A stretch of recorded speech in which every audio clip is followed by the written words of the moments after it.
Long before London was London, the river was already there. The Thames, wide and slow, winding through fields and forests. A silent mirror reflecting the endless English sky.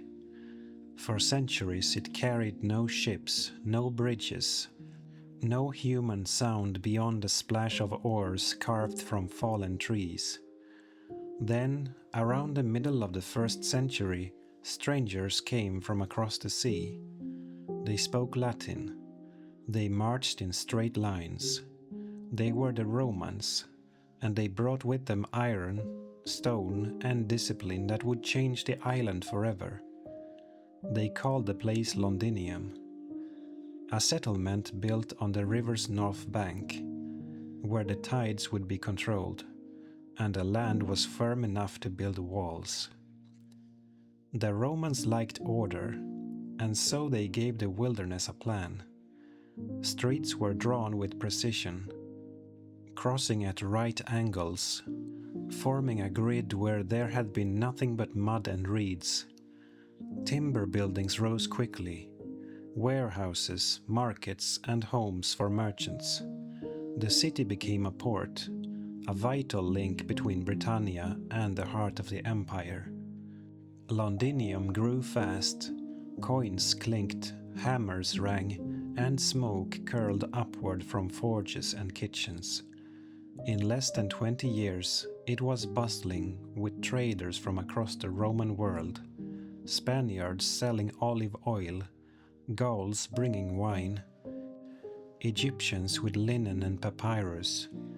The Thames became a road of water, filled with ships from every corner of the empire. But Rome's peace never lasted long. In the year 60 AD, rebellion broke out.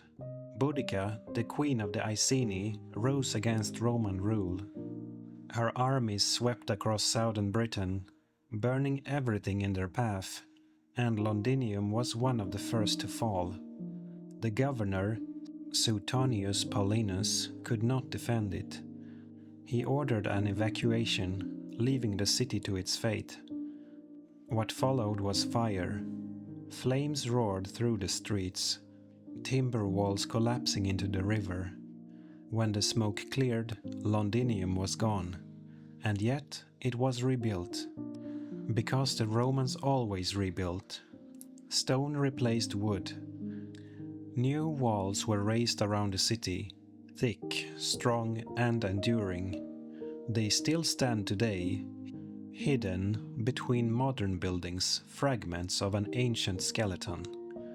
For the next 3 centuries, Londinium became one of the most important cities in Roman Britain. It had baths, temples, and a great basilica, the largest building north of the Alps. Its merchants grew rich, its streets were paved, and its citizens drank from aqueducts that brought clean water from miles away. But the empire that built it was already beginning to crumble. By the 4th century, the legions were withdrawing. Rome was stretched too thin, its borders collapsing, its cities starving. When the Romans left Britain around 410 AD, Londinium was abandoned once again. Its walls still stood, but its streets fell silent. Grass grew where soldiers once marched. The Thames flowed on, patient and unchanging. Centuries passed. Storms came and went. Forests crept closer again. For a time, London was a ghost, a city without people. Only the stones remained, whispering the memory of empire. Then, slowly, life returned. Anglo-Saxon settlers built small villages nearby, simple wooden huts on the higher ground west of the old Roman ruins. They called it Londonwick, a trading town by the water. They were not empire builders, but farmers, fishermen, and craftsmen. They spoke a new tongue, and their gods were different. But the river was the same. the same quiet silver thread that had once carried Roman galleys. In time, Londonwick grew. Markets reopened. Boats from across the North Sea came to trade furs, amber, and slaves. The Saxons built churches and workshops. But in the 9th century, new invaders came, fierce men from across the sea, carrying axes and wearing iron helmets, the Vikings. They burned and plundered. They sailed up the Thames, striking without warning, taking gold and captives before vanishing back into the fog. London, or what was left of it, suffered again. Yet, even in ruin, the city survived. King Alfred the Great, ruler of Wessex, saw the ruins of the old Roman walls and realized their value. He ordered the city to be reoccupied and fortified. The Saxon Londonwick was abandoned, and the people moved back inside the Roman walls. The city was reborn once more, this time as Londonburg. The Romans had built strong foundations, and Alfred built upon them. New houses, new walls, new hope.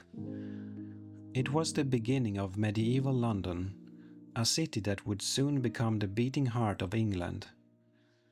By the time the 11th century dawned, London had become more than a settlement. It was the heart of a kingdom in formation. The old Roman walls still marked its edges, a reminder of endurance. Inside, timber houses crowded narrow lanes, and the sound of church bells mingled with the cries of traders selling wool, fish, and bread. England was a patchwork of shifting rulers. Saxons, Danes, and once again Saxons. Kings came and went, often leaving behind more smoke than legacy. But one king, Edward the Confessor, built something that would outlast them all. A great church on the banks of the Thames, just west of the city. It was called Westminster Abbey. Edward's church became his monument, and around it a royal seat began to grow. London was transforming, not just a city of trade, but of power. The merchants of Cheapside grew wealthy, and the guilds began to organize. Ships from Flanders and France docked along the river, bringing spices and cloth, leaving with English wool. But everything would change in 1066. That year, a Norman duke crossed the sea with an army of knights and archers. His name was William. He claimed the English throne and took it by force at Hastings. When he reached London, the city prepared to resist, but William's army surrounded it.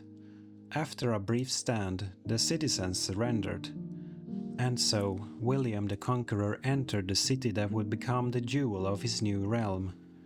To mark his triumph and to secure his rule, he ordered a fortress built beside the river. Stone by stone it rose, white limestone brought from France, led by Saxon hands. It became known as the Tower of London. The tower was not just a castle, it was a message. A reminder that England now belonged to Normandy, and that London, above all, was under the eye of the king. Around it, the city pulsed with life. Craftsmen filled the streets, monks copied manuscripts by candlelight, and barges crowded the river. St. Paul's Cathedral dominated the skyline, a Romanesque masterpiece built to replace an older wooden church destroyed by fire. Its spire pierced the London fog, visible for miles. The Norman kings ruled harshly, but their reign brought order. Under William's successors, London grew rich and more confident. By the 12th century, it had become one of the largest cities in Europe. A maze of wooden houses, markets, and churches within the old Roman walls. Beyond them, fields and villages stretched toward the horizon. In 1176, a new marvel began to rise, London Bridge. Not the old wooden crossings that washed away each generation, but a bridge of stone. It took 33 years to build, spanning the Thames with 19 arches and lined with houses and shops. It became a city within the city, narrow, crowded, alive with the sound of footsteps and trade. London Bridge became a symbol of the city's ambition and of its defiance. When the Thames froze in winter, people skated and danced across it. When it flooded, they clung to the bridge's arches for safety. Through every disaster, it stood firm, just like the city itself. The medieval centuries were both magnificent and miserable. London was a place of wealth and poverty, beauty and stench. Its streets were so narrow that people could shake hands across them. Filth ran through open gutters. Animals roamed freely. Yet among the dirt stood churches, guild halls, and mansions of carved stone. Markets overflowed with goods from distant lands: French wine, Flemish cloth, Italian glass. The bells of Saint Mary le Bow rang over the city, marking the hours of prayer and trade. Londoners were proud and loud, quick to argue and quick to rebuild when disaster struck, and disaster came often. In 1216, during the civil war between King John and his barons, the city was seized by rebels. Fires broke out. But once again London endured. A few years later, King John's son, Henry III, rebuilt and expanded the tower, turning it into a royal palace. He also began rebuilding Westminster Abbey in the new Gothic style, light, soaring, filled with stained glass. The 13th and 14th centuries were a time of grandeur and gloom. The population swelled. Over 100,000 people crowded within the walls. Ships from every known land arrived daily. Money flowed through the markets like water through the river, yet famine and disease were never far away. Then in 1348, a ship from the continent carried something invisible. It was not a weapon, nor an army, but it would kill half the city: the Black Death. The year was 1348. A merchant ship docked along the Thames, its crew sick and silent. Rats scurried down the ropes. The plague had come to London. Within weeks, the city became a place of fear. Corpses were carted through the streets at dawn, piled outside the walls. Priests carried bells and incense, their prayers swallowed by the sound of mourning. The rich fled to the countryside, but death followed them there. For the poor, there was nowhere to run. They called it the Black Death, and in less than 2 years, it killed nearly half of London's people. The markets fell silent. The bells rang endlessly. The air itself seemed cursed. When the plague finally passed, fields lay empty and weeds grew where houses had stood. But London did what it always did. It endured. New families arrived. Children grew up among ruins and rebuilt them. Trade returned, slower at first, then stronger than before. The emptiness of death was filled once more with the noise of life. In the century that followed, the city changed again. Guilds gained power. Merchants grew richer than knights. Ships sailed to the Baltic, to Spain, to Italy. London became not only England's heart but also its purse. Yet peace was fragile. Kings taxed their people, nobles plotted, and the streets whispered of rebellion. In 1381, the anger of the common people boiled over.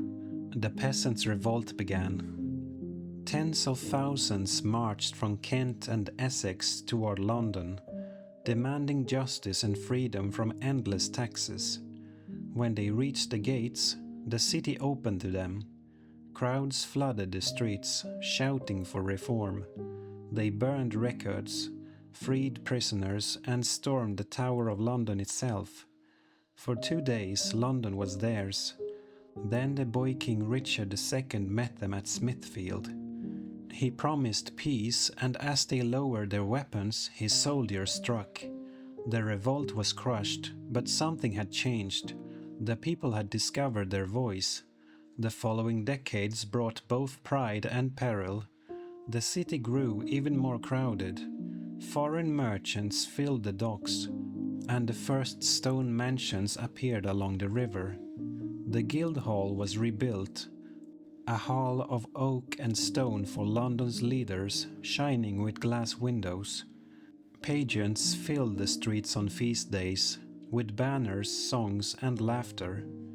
But beneath the color and ceremony, danger never slept. In the 1400s, England was torn apart by the Wars of the Roses, rival houses fighting for the throne. Armies clashed across the land, yet London stood firm.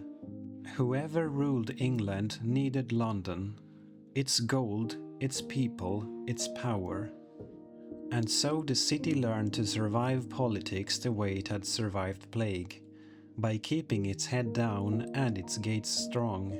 The wars ended in 1485 when Henry Tudor defeated Richard III at Bosworth Field. The crown changed hands again, and London celebrated with bonfires that lit up the night sky. The Tudor age had begun, and with it came a new chapter in the city's story, one of kings, queens, and transformation. When the Tudors came to power, London was already bursting at its seams. Its narrow medieval lanes could no longer contain its ambition. Merchants, sailors, scholars, and thieves all crowded the same streets, breathing the same smoky air.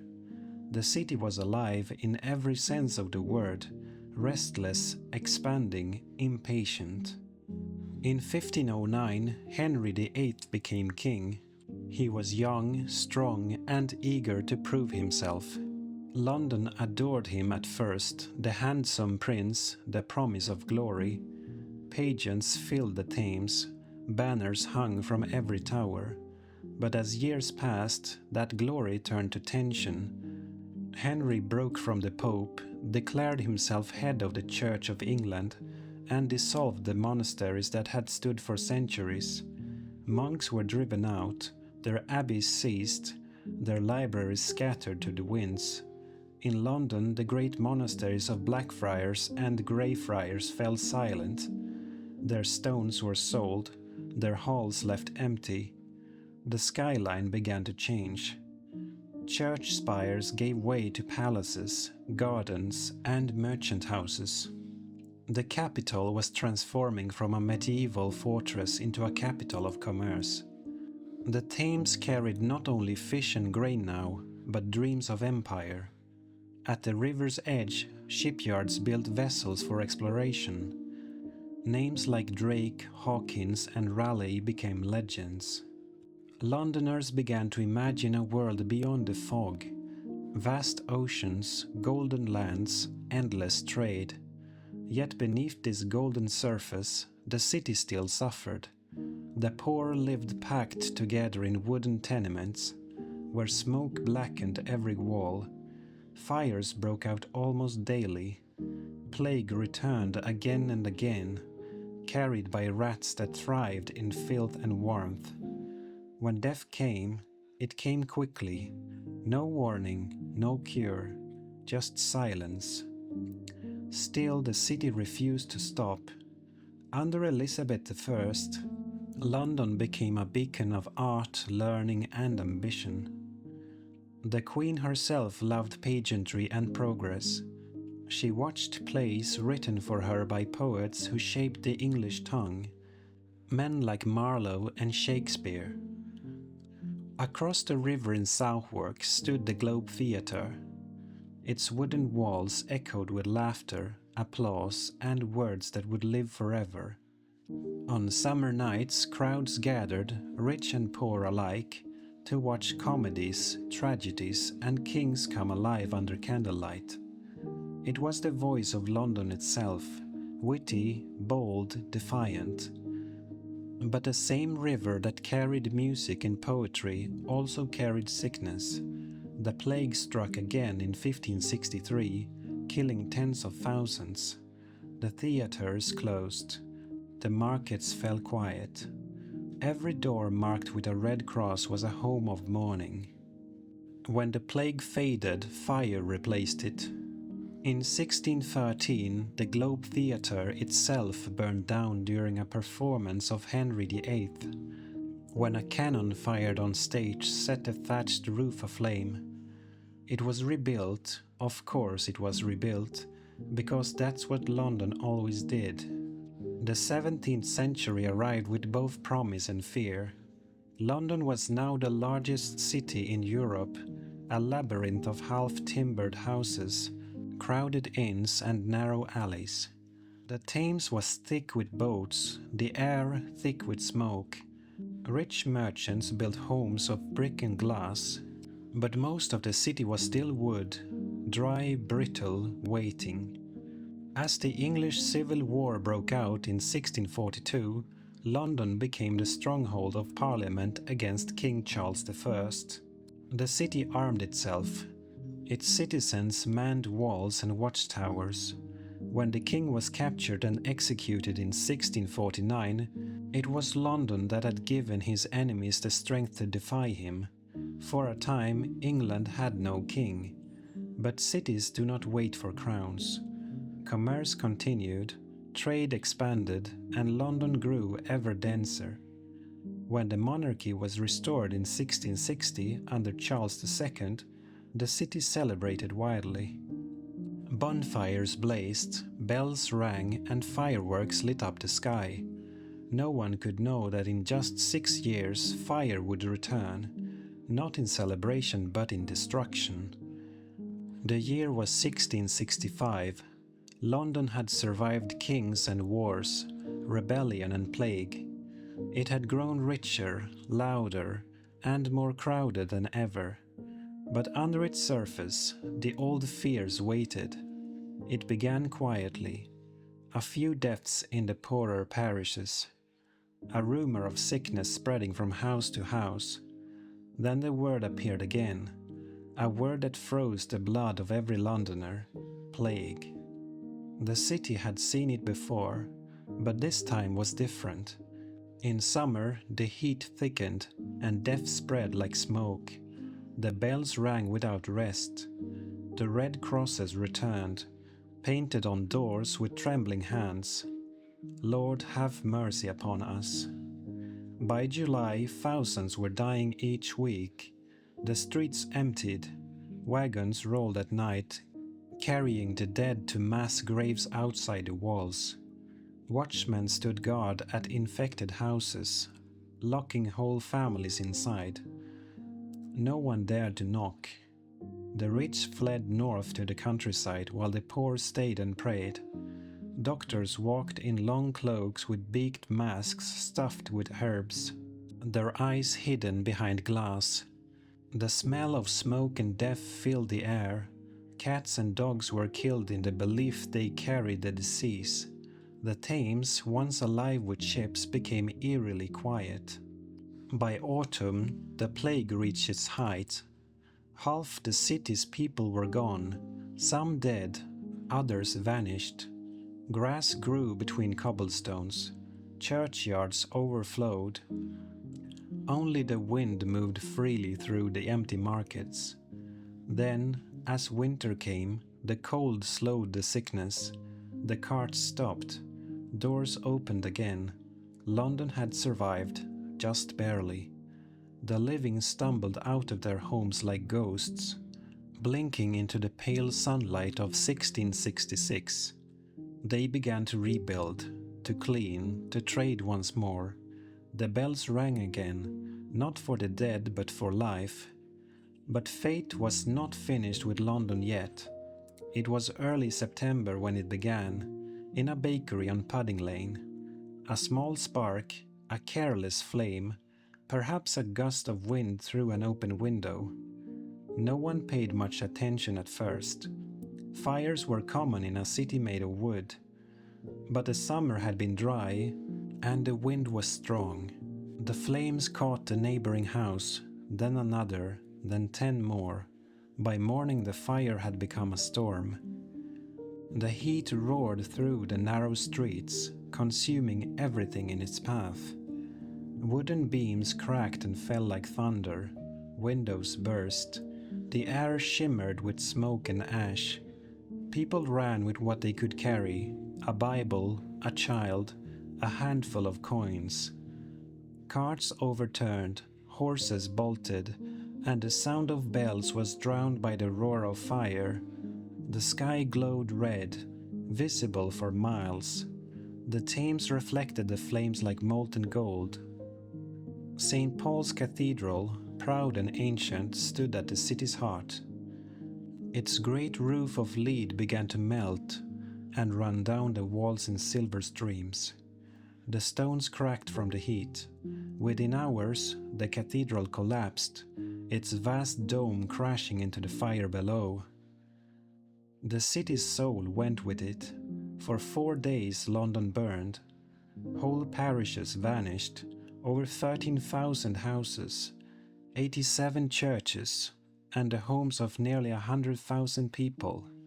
Flames leaped from street to street faster than men could flee. Even the river seemed to burn as tar and oil caught fire along the wharves. The king himself rode through the smoke, helping to organize fire breaks, ordering houses torn down to stop the spread. Buckets of water were thrown in vain. The wind carried embers farther east, turning the night sky into a rolling sea of fire. When the wind finally died, the flames began to fade. What remained was silence. The once great city was a desert of ash and stone. The air was thick and grey. Smoke drifted from the ruins like breath from a dying body. People wandered among the wreckage in disbelief, some weeping, some silent, all covered in soot. Where streets had been, there were only blackened lines in the dust. The tower had survived, but everything beyond was gone. Even the rats were dead. Yet in the distance, through the haze and ruin, the river still flowed, calm, steady, indifferent. It had seen Londinium rise and fall. It had watched plague, war, and now fire. And it would watch again when London returned, because London always returned.